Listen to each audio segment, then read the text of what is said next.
I call the honourable member Shane Ardern. Thank you, Mr. Speaker. Like other speakers, I'm very pleased to rise in support of the Geneva Convention Third Protocol Red Crystal Emblem Amendment Bill 2R. Mr. Speaker, can I also make mention of the fact that as the son of a returned serviceman, the neutrality that has been much spoken of, and there's been some very eloquent narratives today. The Honourable Marion Street had a very precise, I would suggest, history of the Red Cross and the Crescent, and articulated it very well, and I thank her for that contribution. In response to that, the neutrality of those emblems and the ability for people to be able to go into areas of conflict in a neutral way for humanitarian work is essential in a civilised society, I would suggest. And to have a situation where potentially the long-standing neutrality of the Red Cross or the Crescent is being challenged in certain conflicts in the world on the basis of it may have been contaminated in some way by religious or political interference would be a huge travesty for New Zealand and for the world. And so anything that we can do as a small island nation, as far as we are away from the centre of most of these international conflicts at the moment, is something that we should do.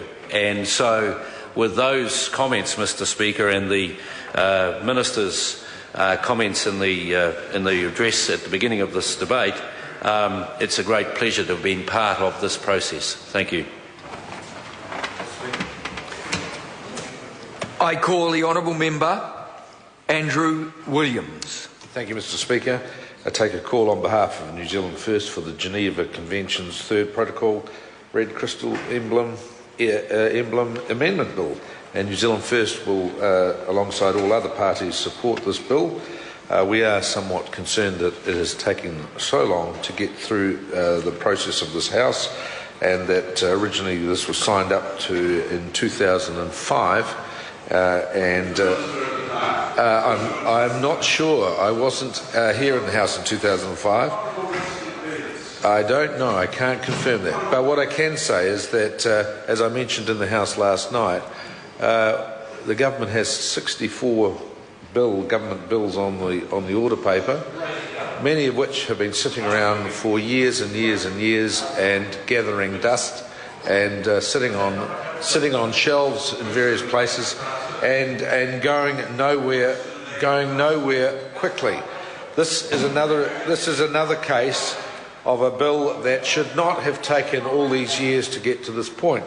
This has full support of every member of this House and is a no-brainer. It is a no-brainer that of course we would be supporting the Red Cross, the Red Crescent and the Red Crystal movement internationally in their endeavours to bring humanitarian aid and support and care to people in most difficult situations in some of the worst trouble spots of the world. And in that respect, Mr. Speaker, can we just say, let's not in this House see this sort of thing occur again, where something can be signed in 2005 but the legislation takes until 2012 to finally be passed. In terms of the Red Cross and Red Crescent and Red Crystal movement, they operate in 188 countries around the world and have over 97 million volunteers, members and staff worldwide. It is a tremendous movement, a tremendous organisation, including such large numbers of volunteers as well as those staff working for them. And every night on the news, virtually without exception, where there are major areas of conflict around the world, we are regularly reminded of the good work that Red Cross do in many of these conflict situations.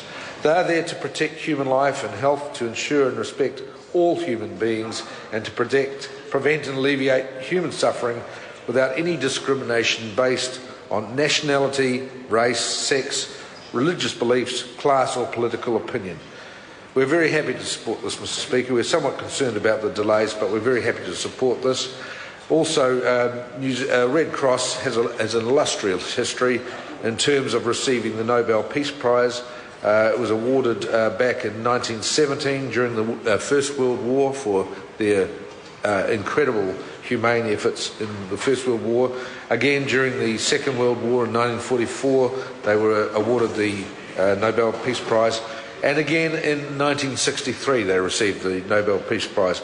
And I would go as far to say as they having received it 3 times, the Red Cross in this current millennium, in this current century, certainly would be great worthy recipients of receiving it again for all the work they do. We commend this. We believe this is just a practical solution to those areas where obviously a Christian cross or a Muslim crescent are not appropriate, and where this provides a middle ground to ensure that those people that work under the symbol have a level of protection, and people who are out there know they can turn to the symbol, turn to the Red Cross, turn to the Red Crescent, and know that they will receive assistance. New Zealand First supports this. I call the Honourable Member Dr. Jackie Bloom. Thank you, Mr.